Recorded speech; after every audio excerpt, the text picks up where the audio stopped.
So now after working on this bottom bar, the next thing is building a chat application GUI or displaying our questions and answers of DeepSeek just like any other chat application. So to do that, we are going to use a library inside our application, and that library will be DashChat.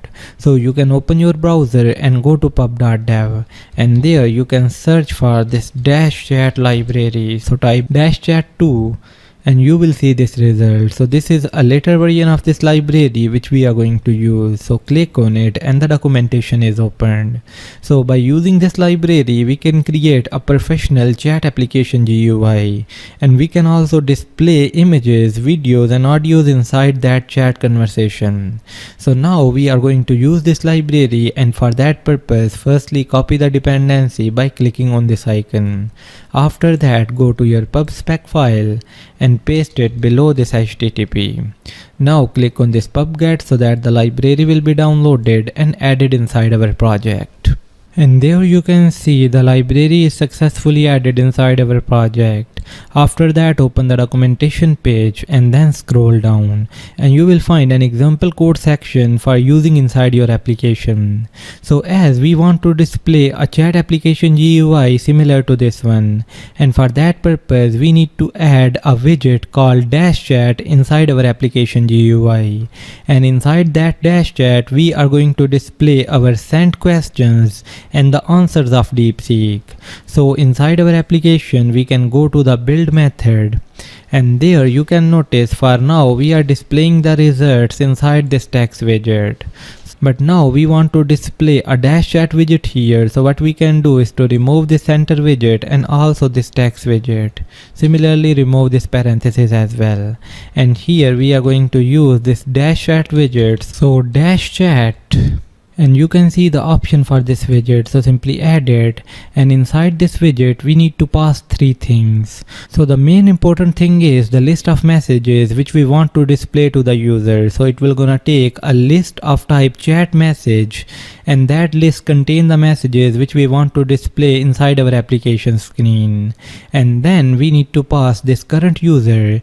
So this is actually a chat user object which will gonna tell this DashChat that who is currently the sender of the messages, and it is necessary because we see the sender messages are on one side of screen and receive messages are on another side.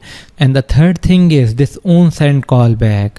So this callback will be executed once we want to send some message using DashChat. So let's add these parameters here one by one. So firstly we are going to create a chat user object and pass it here, and we can take the help from this example section.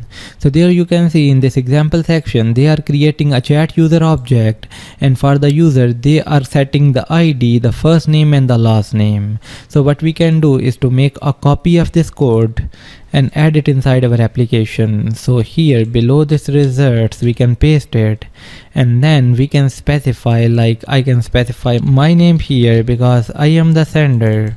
And that's it. So I have created a chat user object for myself because I am sending the messages. Similarly, we need to create one chat user object for the DeepSeek as well, because from DeepSeek we are getting the reply. So here what we can do is to make a copy and paste it below, and then we can change this user to user DeepSeek. So I will write user DS here, and here it is important that we will use a different ID for this user, and then we can assign a name to it. So for now I can use like this DeepSeek, or you can pass any other name here. So now we created two user objects, one is for ourselves and other one is for DeepSeek, and now we can pass our user object here, and this error will be gone. So now DashChat know that we are the sender of the messages, or the sender has the name Hamza Asif. Similarly, the second important thing is this list of messages. So what we need to do is to declare a list of chat message above, or we can also take the help from this example section. So there you can see they are declaring and initializing a list of chat messages. So what you can do is to simply copy this list and paste them below these users. And now let's simply look at it. So there you can see they are declaring a list of chat message, and then inside that list they are putting one default chat message, and in this chat message they are specifying the text of the message, and then they are specifying the user, like who is sending this message, and third thing is the date and time. So what we can do is to remove this message, because we are going to add the message which we are sending to DeepSeek or the reply of DeepSeek inside this list, and once we are going to do that, it will be visible on screen. So here, after declaring this list of chat messages, we are passing it here. And now the third thing is this onSend method. So as I told you that this method will be executed once we will try to send some message using this DashChat. So for now we can specify an empty method here, and later we are going to look at it. So for now specify this method and the error will be gone. So right now, or at this point inside our application, we have added this DashChat widget, and we have specified the list of messages and the user who is sending the messages. And now the next thing is putting a message inside this messages list. Once user will gonna type something here and click on the send button, and once we are going to add a chat message object inside this list, that message will be visible here just like any other chat application. So let's try that. So we are going to go inside our ask DeepSeek method, and here after getting the text which user entered in the text field, we are going to create a new chat message object and add it inside this messages list.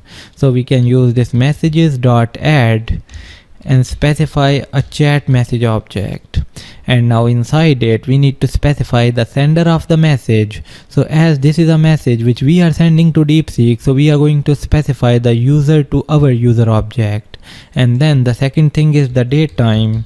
So we can specify it using this date time dot now, because we are sending this message at this very moment. And then the third thing is the text.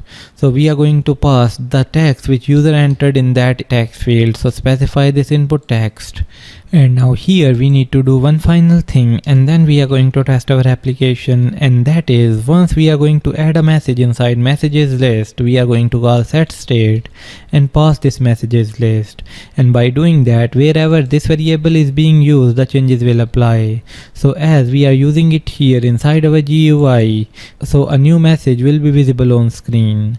So now after making these changes, simply restart your application, or you can simply click on this stop main ... and install it completely so that all the changes are applied. And once your application is installed again and it is ready, you will see this GUI, and there you can notice we got another bar where we can type the message. So this is a bar provided by DashChat library, but we are not going to use it and we are going to hide it later. But for now we are going to type our message here, so hello, and then we are going to click on the send button. And as soon as I have done that, you can see a chat bubble appears here, and it is containing the text that we have sent to DeepSeek. Similarly, above we also got the time. So it means that we are successfully displaying messages just like any other chat application in Flutter. And now the next thing is displaying the response of DeepSeek just like any other message here. Similarly, we need to hide this second bar here as well. And we are going to do these things inside our next lecture. So see you in the next lecture.